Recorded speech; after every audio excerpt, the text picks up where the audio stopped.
Assalamualaikum warahmatullahi wabarakatuh. Kami dari kelompok 5 beranggotakan 3 orang. Saya sendiri Asep Bilianto, lalu Anindya Khairunisa dan Anang Safitri. Kami akan mempresentasikan hasil diskusi kami tentang pengertian paragraf. Pengertian paragraf yang pertama, paragraf atau alenia adalah suatu gagasan yang berbentuk serangkaian kalimat yang kalimat berkaitan satu sama lain. Nama lain dari paragraf ialah wacana mini. Kegunaan dari paragraf adalah untuk menjadi penanda dimulainya topik baru dan memisahkan gagasan-gagasan utama yang berbeda. Lalu yang kedua ada jenis-jenis paragraf. Yang pertama, paragraf deduktif. Paragraf deduktif yaitu jenis paragraf yang gagasan utamanya berada di awal. Jenis paragraf ini bersifat dedukasi yang gagasannya berkembang dari umum ke khusus. Kalimat utama paragraf dedukatif berada di awal paragraf, sedangkan kalimat penjelas berada tepat setelah kalimat utamanya. Jenis paragraf dedukatif memiliki ciri yang ditemukan, yakni gagasan utama atau ide pokok berupa pernyataan umum. Selanjutnya akan diteruskan oleh Anindya Khairunisa. Yang kedua yaitu paragraf induktif. Paragraf induktif merupakan jenis paragraf yang berkebalikan dari paragraf deduktif. Gagasan utama paragraf induktif berada di akhir kalimat. Jenis paragraf induktif selalu akan diawali dengan penyebutan peristiwa khusus atau penjelasan yang berfungsi untuk mendukung gagasan utama. Yang ketiga yaitu paragraf campuran. Paragraf campuran atau deduktif induktif adalah paragraf yang gagasan utamanya terdapat pada bagian awal dan akhir paragraf.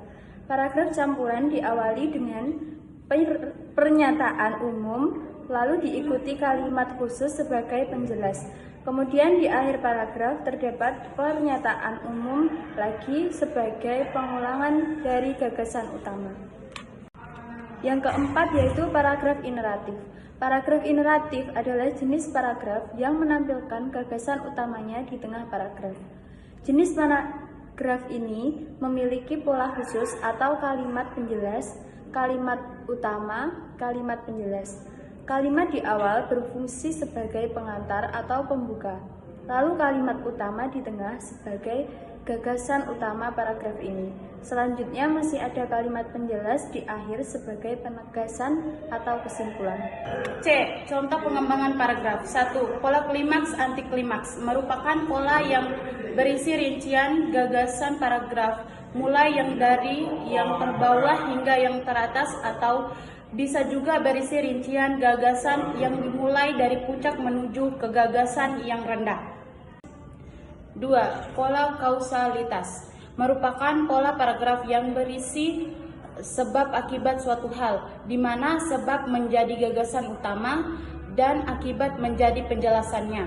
Yang ketiga, pola sudut pandang merupakan pola yang berisi sudut pandang penulisan terhadap suatu hal. Yang keempat, pola definisi luas merupakan pola yang berisi definisi suatu hal atau gagasan abstrak yang luas. Yang kelima, pola bertentangan berisi beberapa gagasan paragraf yang saling bertentangan satu sama lain. Yang keenam, pola perbandingan berisi beberapa gagasan yang diperbandingkan satu sama lain. Yang ketujuh, pola generalisasi merupakan pola yang berisi simpulan umum dari beberapa gagasan khusus, atau bisa juga berisi pengembangan dari gagasan yang bersifat umum. 8. Pola klasifikasi merupakan pola yang mengelompokkan suatu topik tertentu dalam kelompok tertentu. Pola ini biasanya mengandung kata antara lain, dibagi, dan sejenisnya. 9. Pola analogi merupakan pola yang berisi perumpamaan suatu hal dengan hal lainnya. Yang ke-10, pola contoh merupakan pola paragraf yang berisi contoh dan topik atau gagasan yang bertujuan untuk menguatkan gagasan tersebut. Demikian presentasi kami. Wassalamualaikum warahmatullahi wabarakatuh.